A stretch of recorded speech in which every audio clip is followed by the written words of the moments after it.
સુરતથી મુસાફરોને ટ્રેનમાં જવાની મુશ્કેલી પડી રહી છે। અમે રેલવે બોર્ડમાં રજૂઆત કરીશું।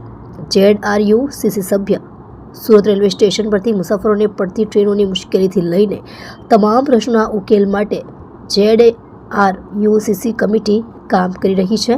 ત્યારે આ કમિટીના સભ્ય તરીકે કોંગ્રેસના કલ્પેશ બારોટની નિમણૂક કરવામાં આવી છે।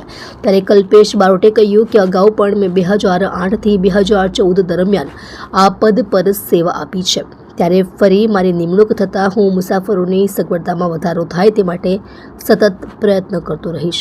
રેલવેના ઘણા વણઉકેલ્યા પ્રશ્નોને વાચા મળશે તેવી લાગણી લોકો વ્યક્ત કરી રહ્યા છે। ત્યારે કલ્પેશ બારોટે કહ્યું કે કેન્દ્રીય રેલવે મંત્રાલય દ્વારા વેસ્ટર્ન રેલવે ZRUCC કમિટીમાં કેન્દ્રીય રેલવે મંત્રીના આદેશથી આ નિમણૂક 2 વર્ષ માટે કરવામાં આવી છે। ત્યારે આ 2 વર્ષ દરમિયાન ઉત્તર ભારતીયોને ટ્રેનમાં જવા માટે જે પ્રશ્નો ઊભા થઈ રહ્યા છે તેનું નિરાકરણ આવે તે દિશામાં કાર્ય કરીશું। સુરત સ્ટેશનની કાયા પલટ અને ઉધના રેલવે સ્ટેશનને રીમાર્કેબલ બનાવવા અંગે પણ કલ્પેશ બારોટે કહ્યું કે અમે વર્ષોથી ઉધના રેલવે સ્ટેશનને લઈને માંગ કરી રહ્યા હતા, સાથે સુરતના રેલવે સ્ટેશનના વિકાસને લઈને જે માંગ કરી રહ્યા હતા તેના કારણે જ આજે કામગીરી થઈ રહી છે।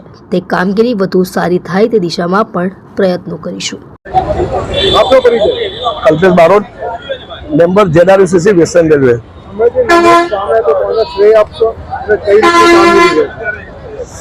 10 વર્ષના લાંબા સમયગાળા બાદ આ શહેરની જનતાનો સેવા કરવાનો મોકો મને રેલવે મંત્રાલય અને અમારી પાર્ટીના નેતાગણ દ્વારા આપવામાં આવ્યો છે। તે બદલ રેલવે મંત્રાલય, વેસ્ટર્ન રેલવેના GM, DRM તેમજ અમારા પાર્ટીના નેતાનો આભાર વ્યક્ત કરું છું।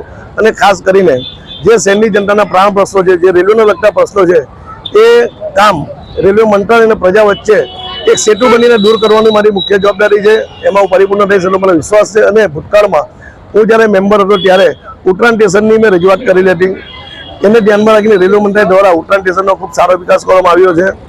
અને બીજી મારી માંગણી હતી કે ઉત્તરાયણ સ્ટેશન પર એક્સપ્રેસ ગાડીનો સ્ટોપેજ આપવામાં આવે, ખાસ કરીને ગુજરાત એક્સપ્રેસ હોય, સૌરાષ્ટ્ર એક્સપ્રેસ હોય, આવી બીજી ગાડીનો સ્ટોપેજ આપવાની એક માંગણી હતી, એ હજુ સુધી પૂરી કરવામાં આવી નથી। ત્યારે આગામી સમયમાં અલગ અલગ સમાજના લોકોને સાથે રાખીને જ્યાં પણ રજૂઆત કરવાની હશે ત્યાં રજૂઆત કરીને સુરત સ્ટેશન હોય, ઉધના સ્ટેશન હોય કે ઉત્તરાયણ સ્ટેશન હોય કે વેસ્ટર્ન રેલવેને લાગતા જે કોઈ બી મોટા સ્ટેશનના પ્રશ્ન હશે એ દૂર કરવાનું કામ હું કરીશ, એની આપણે ખાતરી આપું છું। અને બીજું કે સુરત શહેરની જનતાને રેલવેને લગતા કોઈ પણ પ્રશ્ન હોય તો સવારે 11 થી 2 દરમિયાન રૂવાલા ટેકરા ભાગળ ખાતે મારી ઓફિસ છે, ત્યાં આવીને મને રજૂઆત કરી શકે છે।